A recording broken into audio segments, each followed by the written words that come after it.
What was the hardest thing to adjust to when you first came into this prison? I've always naively, I guess, thought that women were the gentler sex, the weaker sex. That's what society wants us to believe. And the fact that women can stab a man to death 40 times, I find that incomprehensible.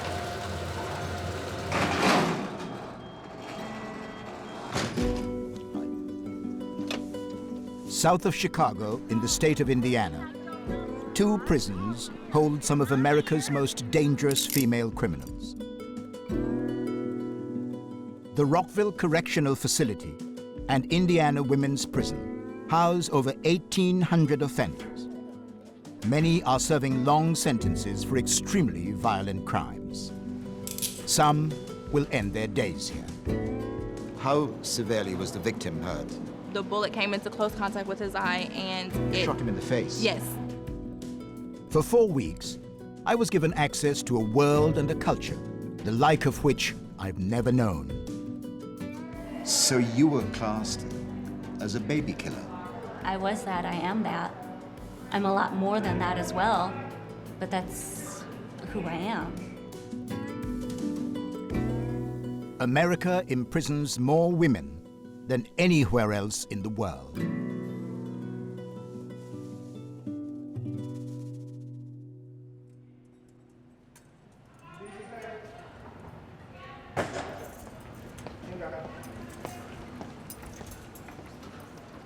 My second visit to Indiana Women's Prison began in its segregation unit. The prisoners here are among the most dangerous, and some have been punished for breaking the rules. They're locked down for 23 hours a day and have no contact with the rest of the institution. Miss Boyd? Yes. Some people here would like to meet you.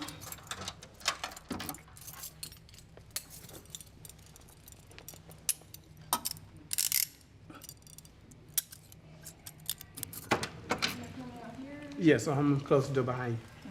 Step right here. You can step in front of your door for me, please. Okay. Thank you very much for coming out of your cell to talk to us. No problem. How long have you been in this segregation unit? In about a week, it'll be 4 months. So What's that like? it's hard, especially being pregnant. You're pregnant? Yeah. When did you find out you were pregnant? Where? When I got arrested, they gave me a pregnancy test at the county jail while I was there, and I found out there. And I was already like a month in my pregnancy, because I'm 5 months right now. It's one thing to be pregnant in any general prison population.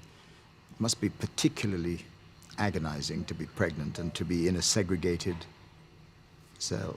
Yeah, like I said, you feel alone, you feel like,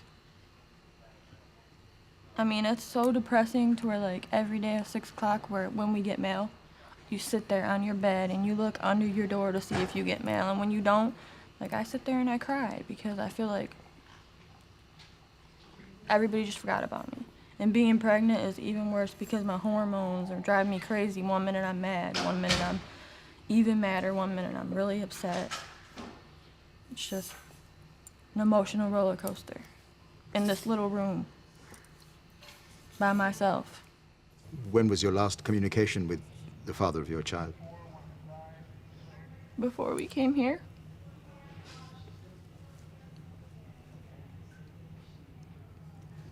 Is this your first baby? No, I have a daughter. She's 5. She's with my mother right now. What does your 5-year-old make of your situation? Because she is probably of the age where she's just about beginning to comprehend that her mother is not around. Oh yeah, I talked to her. She knows that I've been in trouble, and she tells me like it is. I'll call her at home and she'll tell me, why can't you just stop getting in trouble and be home with me? And you know, she tells me she's like the mom and I'm the child. That's what it seems like right now. Boyd escaped from a prison work program which was based in the local community. Her punishment is 6 months in this unit. pregnant women who do follow the rules and who have committed less serious crimes are put in a separate wing. Once they're about to give birth, they are taken to a local hospital. Their babies will then spend the first months of their lives back here.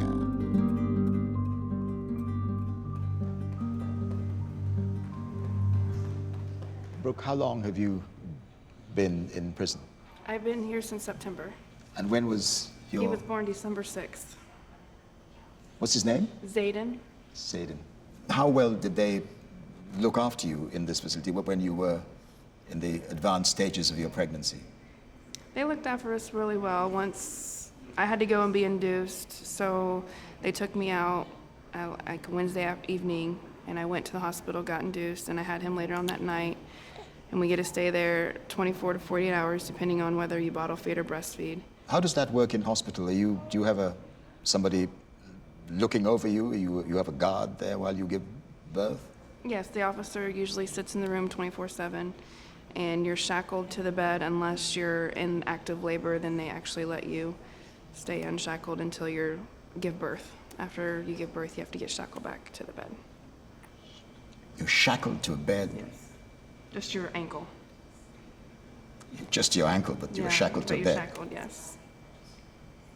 It's not the most propitious No. circumstances in which to have something which is so intensely Yes. personal. It was very embarrassing, very embarrassing. May I see the cell where you spend most of your time? Yes. Thank you.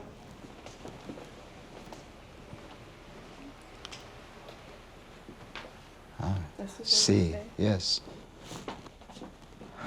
How different would this be in its physical surroundings if you were at home? At home, he would have his own room. I wouldn't have my bed in here. He would have a dresser, a changing table. What would you tell your son when he is old enough about where he was born and the circumstances in which he was born? I really haven't thought about that question yet. I would just tell him that Mommy made a big mistake and it was for the better. Why I came here, it made Mommy learn a lot, and I hope he can learn from my mistakes and see how embarrassing it was to be here, and hopefully he won't ever come to a place like this. You'll tell him he was born in prison? Yes.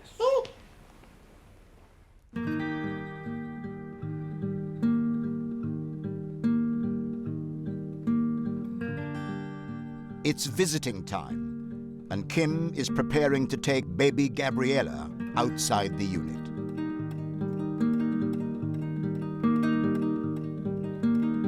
At times like these, offenders are sharply reminded of where they are.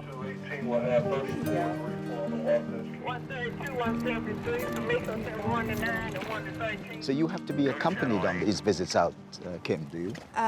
When we have the babies, yes. Yes. Why is that? Just for their safety. I mean, there's sexual offenders here that have done crimes like that, so that's one of the reasons why we escort them. It's difficult to believe that people will want to do anything to a child being taken out to a visiting area. I know that it might happen. Yeah. And you have to make sure he doesn't. Yes, sir. This, after all, Kim, is a women's prison. So it's rather difficult to imagine that a woman would do something against a child. Oh, yeah. For me, it's hard for me to fathom that a mother or any woman would be able to do that to a child, but it happens, and there's actually women in this prison that have hurt their children. Yeah. Well, yeah, I couldn't imagine. 132, 173, from Mesa 1 to 9 and 1 to 13 from the dining hall.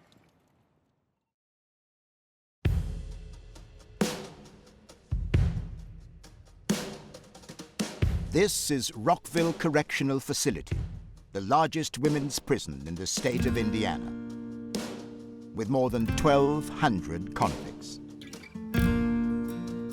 Lieutenant Brad Gray is taking me to Dormitory 5, one of the largest in the prison.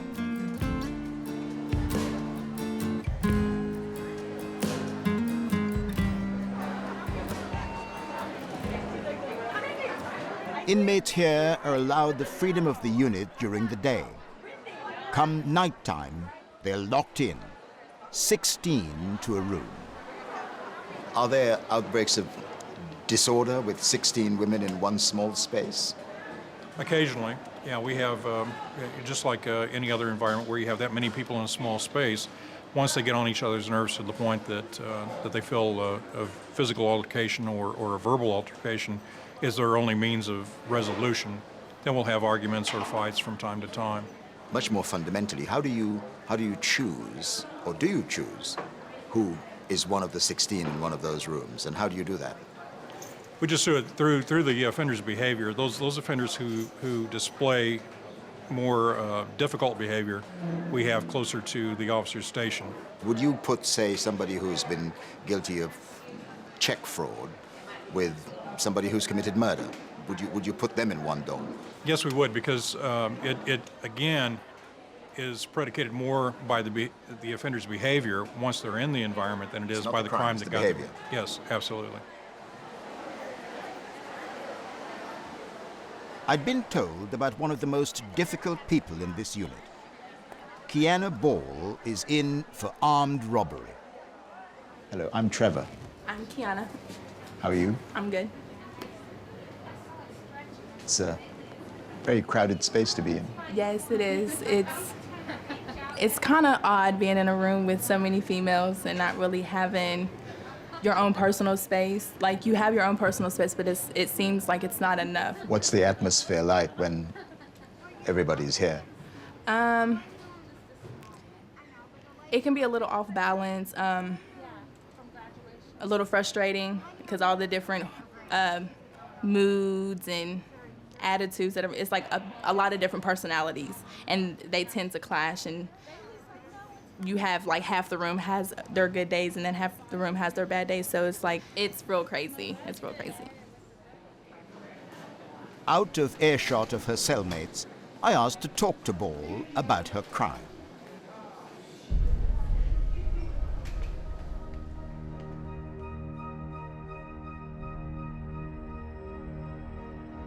In 2009, Kiana Ball and her boyfriend Carlton Wright attempted to steal a van at gunpoint. The owner, Rinaldo Santiago, resisted and was shot at point-blank range. This is Ball and Wright moments after the shooting. They hide their weapons in a nearby apartment block. When she was arrested, police discovered these guns in Kiana Ball's handbag. How old are you now? I'm 22. I will be 23 in November. So you were 19 years of age? Yes. When you came to prison? It's a lot to handle, and I have kids at home, so that makes it a little more harder to cope with than anything. How many kids do you have at home? I have 2 kids at home. I have a little girl, Brianna. She's 6. She'll be 7 July 16th. And I have a 4-year-old son, Zion. He will be 5 June 12th. How were you caught? How were you found out? We found ourselves in a jam with a guy that we had met, and things just got out of hand. And we were trying to rob him, and just things, like I said, things got out of hand, things got carried away, and he ended up being shot, and You shot him? Yes. How severely was the victim hurt? He was severely hurt on the left side of his face. The bullet came into close contact with his eye, and You shot him in the face? Yes, it came into close contact with the side of his face by his eye. Now he's permanently blind in his left eye. Wow. Yes. What's your emotional response knowing what the consequence of your action was? I didn't have any feeling at all about it. I didn't feel sorry about it. I didn't regret it. I didn't want to take it back. I didn't want to fix anything. I didn't feel bad at all. But after the fact, I felt bad, because it's like, this is an innocent man. I don't know him from anywhere. He doesn't know me from anywhere. He's never done anything to me, because we don't know each other. So when I thought about it, I was like, I almost took an innocent man's life. And your sentence was? My sentence was, I signed a plea, pleading guilty to armed robbery with serious bodily injury, and I was sentenced to 30 years, due 15. you have to deal too with the realization that the formative years of your children's development Yes. will go on Yes. without you. It bothers me because like all the little things that I'm missing out on are all the little things that I would love to be there for. Like my son's first day of school, just all the little things is what are the most important to me. So it hurts. It is quite conceivable that they might have been out of school by the time you Yeah. by the time you get out. There's a possibility that's if I don't keep myself out of trouble and I keep down the path that I've found myself being on, getting into trouble constantly, in and out of lock. If I keep myself on that path, then I'll find myself not getting home to my kids until they're grown, and that's something I don't want to happen. I want to almost until they're adults. yes. So I would like to make it home to them before it's too late. I would like to be able to spend some time with them before they're too grown. Kiana Ball is one of those who finds it extremely difficult to cope with life in prison, compounded by the fact that bad conduct has got her an additional 9 years.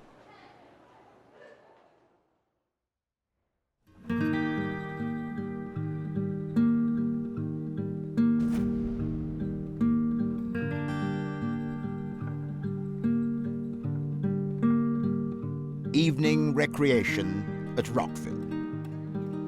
Prisoners have an hour's free time before lights out. The tedium of the unimaginable sameness of long days poses difficulties for even the toughest offenders. And for some, there's the constant pain of living with the memory of what you did.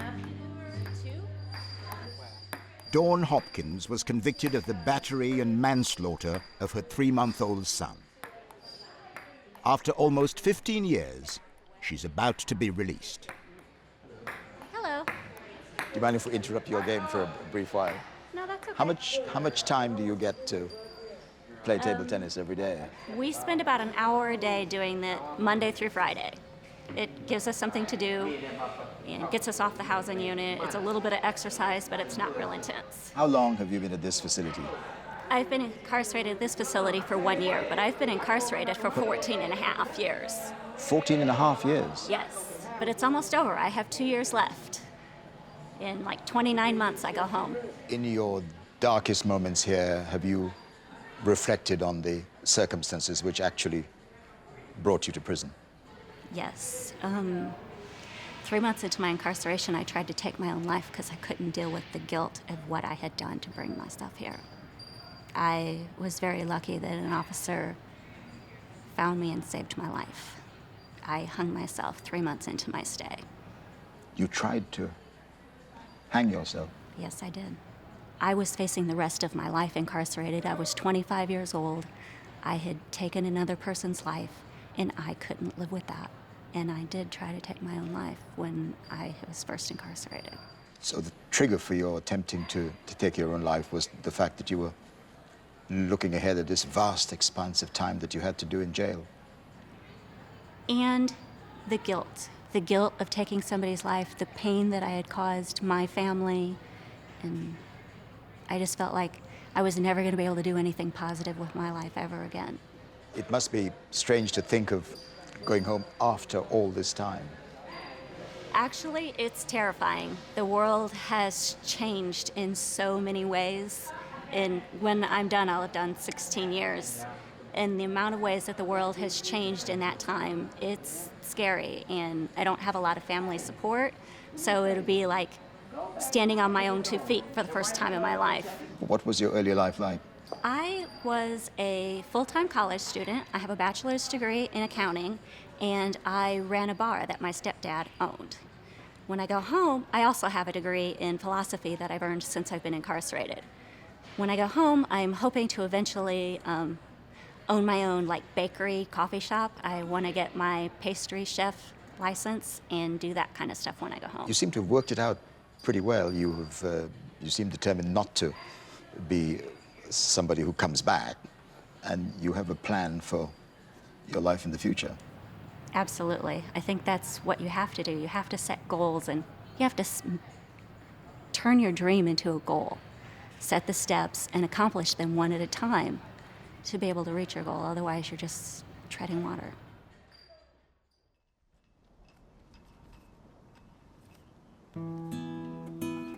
For most prisoners here, treading water is the sum total of their lives.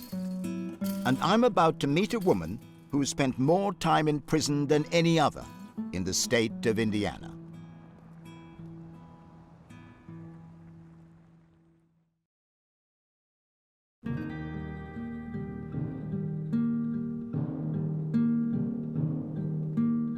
At Indiana Women's Prison, 69 inmates are here for life.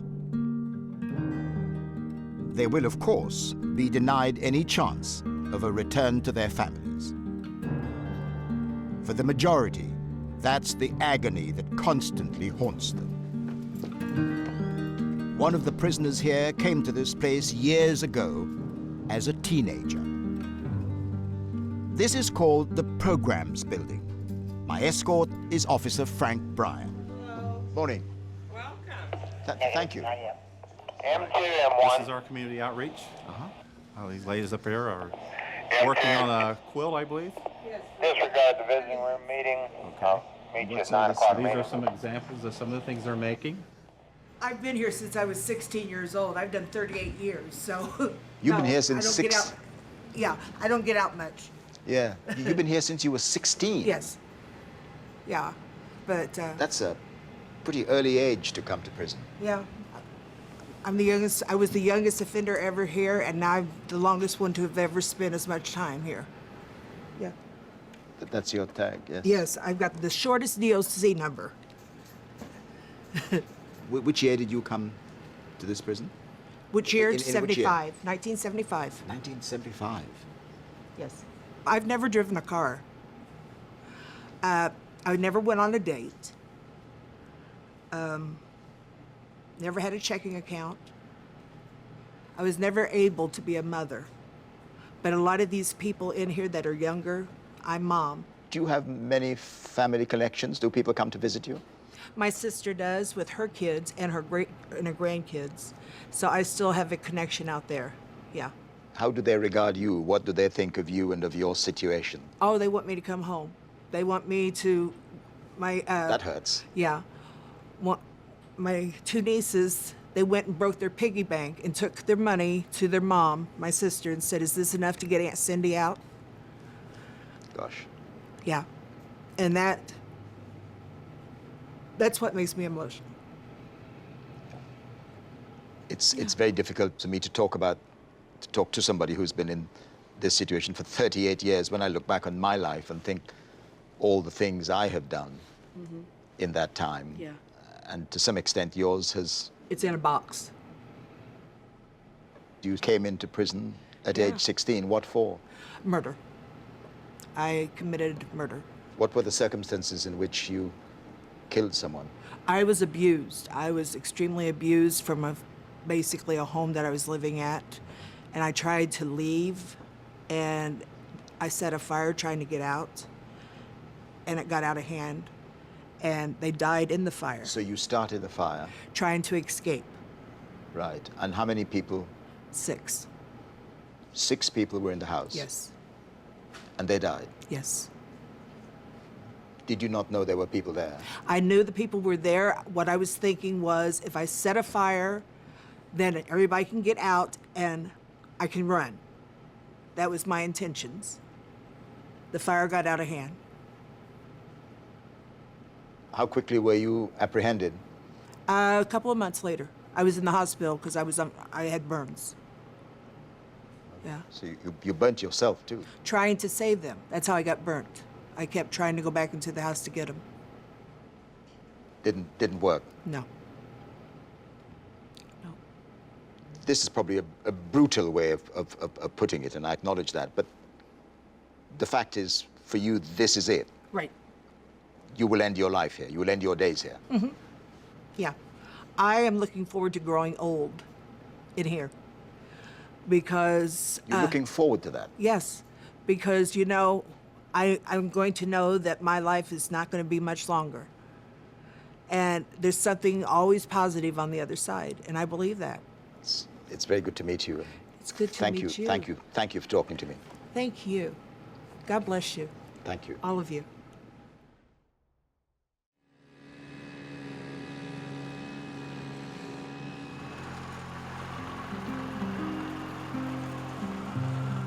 Early chow! Line up! Another day is beginning at Rockville.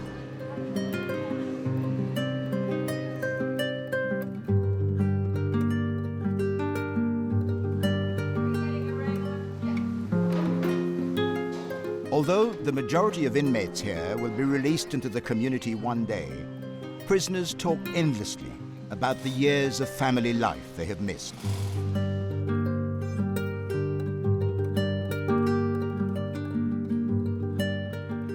The story of one of the people here, though, is different. She watched her children grow up when, by law, she should have been doing life for murder. Linda Darby's story is remarkable by any standard. In 1972, she escaped from prison. She went on the run for more than 30 years, and in that time, managed to create an entirely new life. To evade capture, she abandoned the family and the town she knew. She set out to start again in a small town in Tennessee. Darby's escape from the Indiana State Women's Prison was bloody. I was scratched up and bloody and everything from going over the barbed wire. For the past 30 years or so, the now 64-year-old has been living in Pulaski. Even Darby doesn't know how she kept her 30-year secret. Married with 2 children, 8 grandchildren, a playset is in the backyard. She cleaned houses for a living. Today, though, this fugitive has a message for people who believed her to be Linda McElroy and not Linda Darby. This is who I am. This is who I am.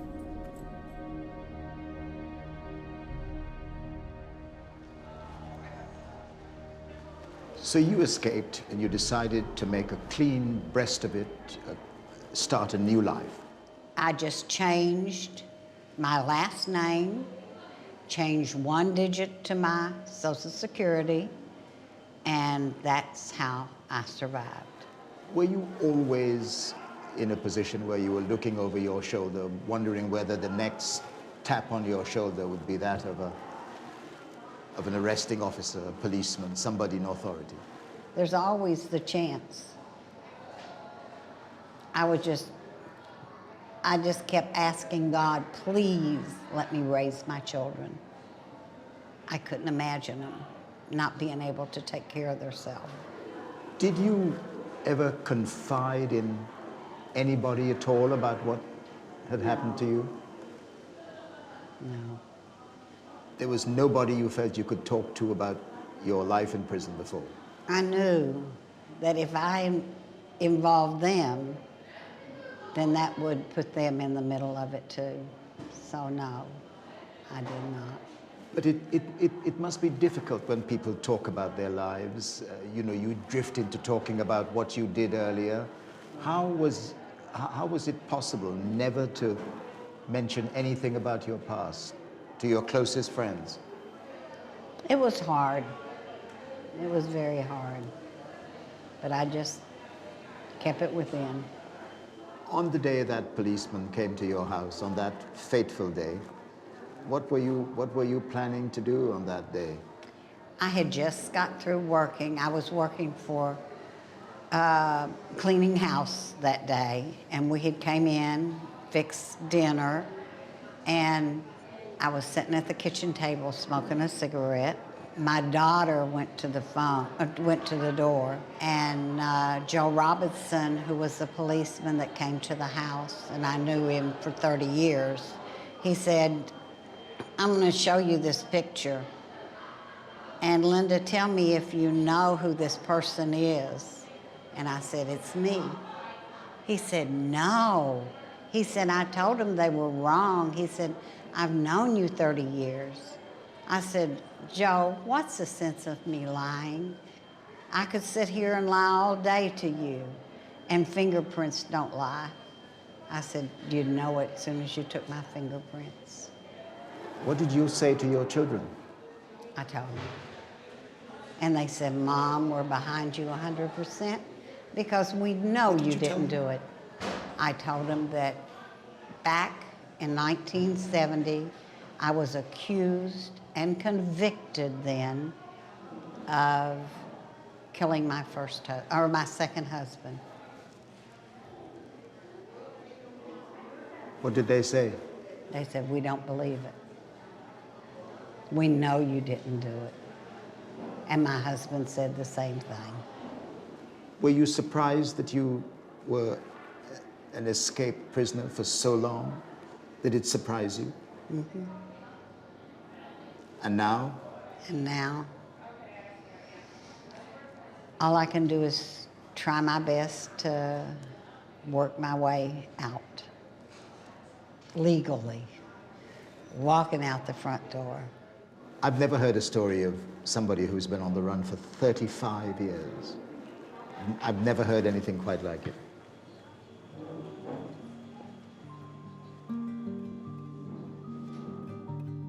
Linda Darby will probably die in this prison.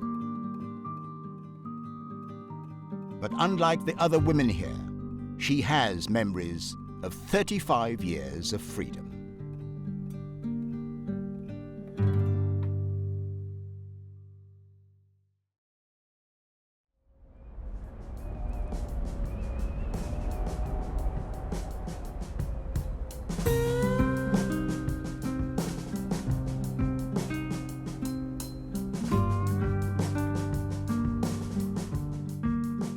I'm back at Indiana Women's Prison.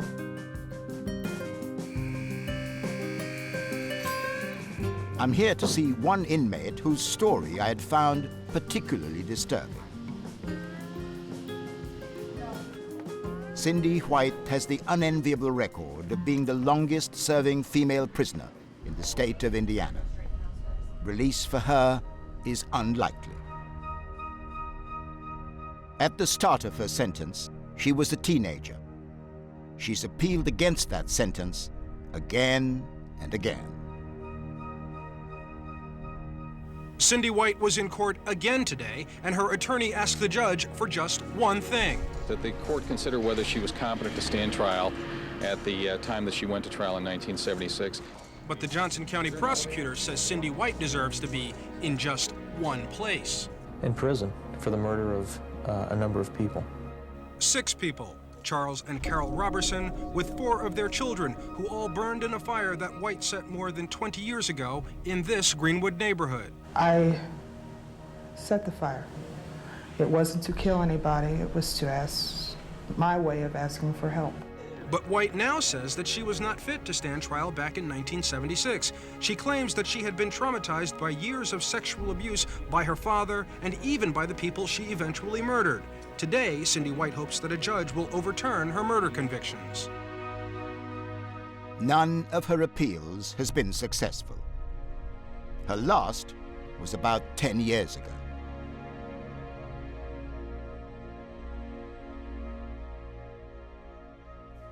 Remember my extended family I said that I have We were created in talking here? about that, yeah. Well, this lady right here that's needle pointing, this is my daughter Evie. All right. Hello, Evie. Hello. How are you doing? I'm fine. How are you? Has she taught you a lot? Yes. Yeah. She's probably the strongest woman I've ever met Really? Why do you say that? because I can't imagine being faced with what she's been faced with and staying as strong as she is. Having been here for such a long time. Yes. And I love her.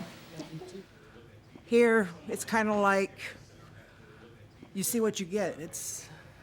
We've all been kind of in the same boat, hurt, disappointed, despair. So when you can reach out to someone that's walked in your shoes, then it makes it easier. So which is your I'm in space? the bottom one, Uh-huh. the messy one. Welcome to my home. Wow. Home which is shared with... Yes, this is my bunkie. Would you introduce Hello. yourself? Cheyenne Pennington. Hello. And we get along really well. I'm mama to her, she says. It's another member of your extended family. Yes. I get them without even realize I have them. And which is your bunk? This is my bunk. This is where I am secluded in. I come in, and when I don't want to be bothered with somebody or just alone, I will pull out and get down there and hide for just a little bit.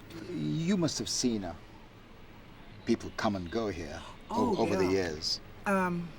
Yeah.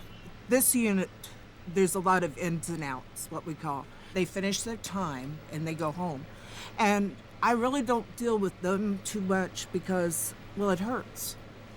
Because you see people who come here, you get to know them, and then they leave, and you stay. Yeah, and it hurts. I'm not going to say it doesn't. Because I really wanted to have that hope of going home. But as it is now, I know what's for real, and I had to be in reality. I can't hope on false hopes. But it's a recurring hurt because you see people come and go constantly. I'm excited to see them go home because I know that they're going to be doing something that I can't do. And that is be with their family. But I have made a family in here to take away the pain. Why do they keep you? Why, in your mind, have they decided to keep you in these conditions? I don't know. That's a question I ask all the time is, what is it that I am not doing? You know, if they tell me what it is that I can do to say, okay, yes, you can go, I'll be more than happy to. I'll be more than happy to do it. You've been up for parole? I've been up several times, and each time I'm refused. And I finally got tired because the disappointment. When I go up before him, I'm like, yes, this year I'm going home. I just know it. There's no other way. But I'm tired of doing that. And I'm tired of getting my feelings hurt. And I figured this way, if they haven't let me go in the 37 years that I have tried to go, they're never going to let me go. So I've got to make do with what I have and make the best of it. How have you survived this for so many years? I tried to find somebody worse off than me. I tried to find someone that needs a kind word, that needs a hug, that needs to be shown that they care. I need to care for something or someone. I want to love. I want to be loved. It's a kind of escape from which there is, in fact, no escape. Yeah. It's just that you find that thing that makes you want to say, okay, I'm going to be okay today, and hold on to it. However you mentally come to terms with it, it's a very difficult adjustment to make. I want something to show for my life, other than a DOC number. A prison record number. Right. And right now, I don't have it. There's nothing out there that says Sarah Cindy White exists, other than the number.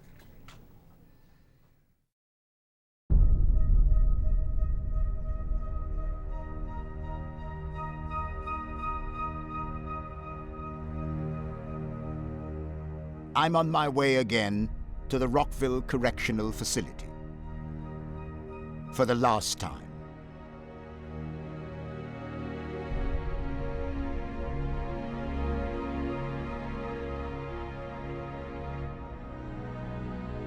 Of the litany of crimes you hear about in this prison, perhaps the most shocking is that of a mother who kills her child.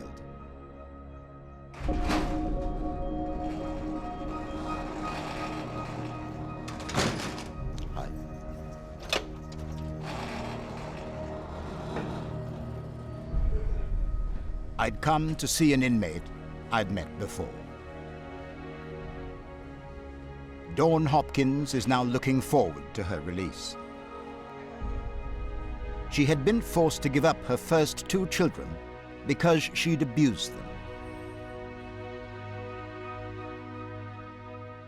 But in 2001, she was convicted of killing her 3rd child, 3-month-old Noah.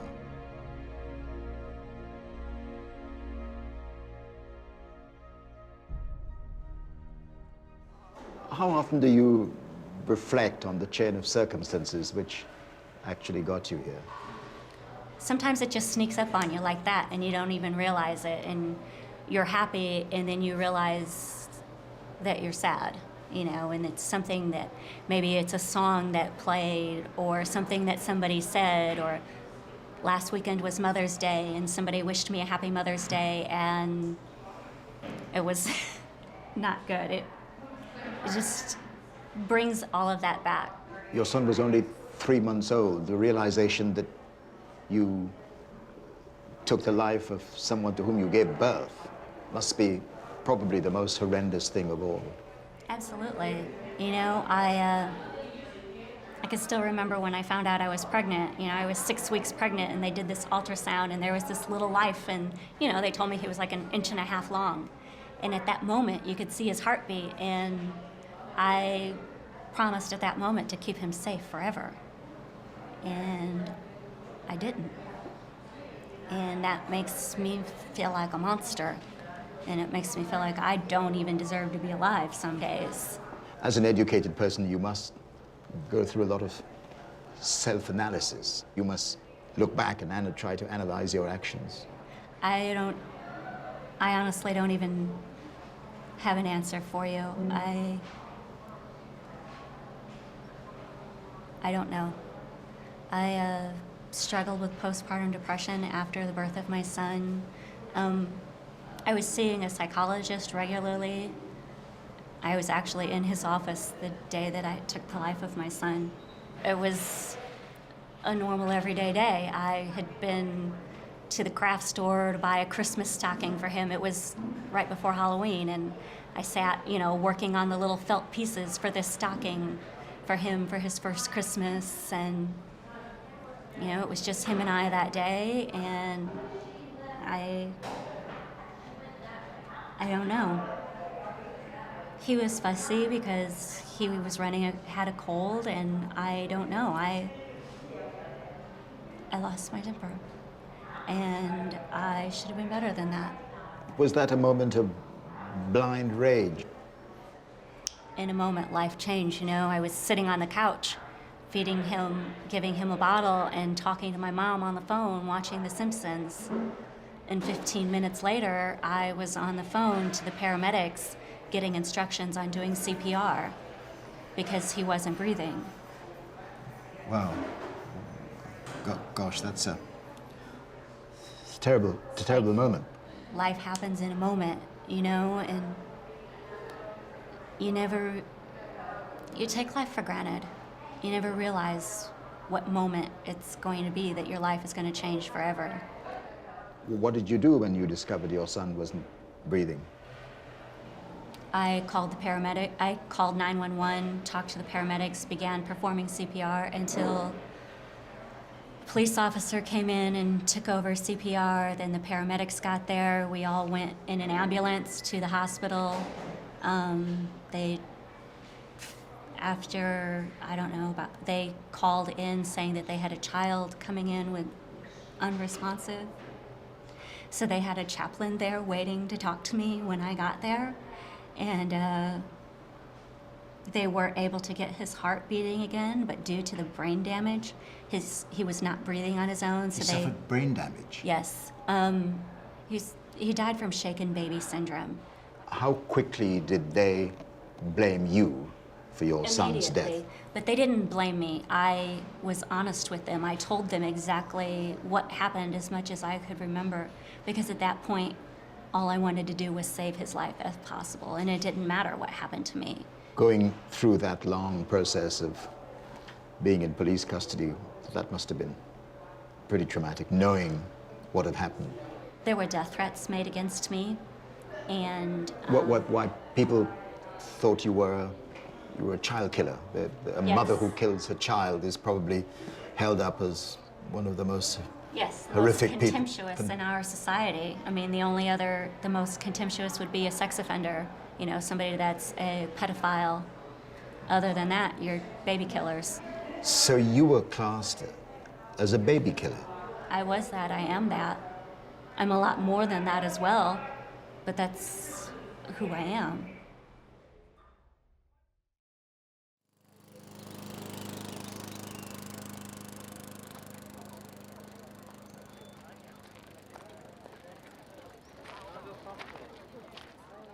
I eventually took my leave of Indiana and the many women behind bars in this state.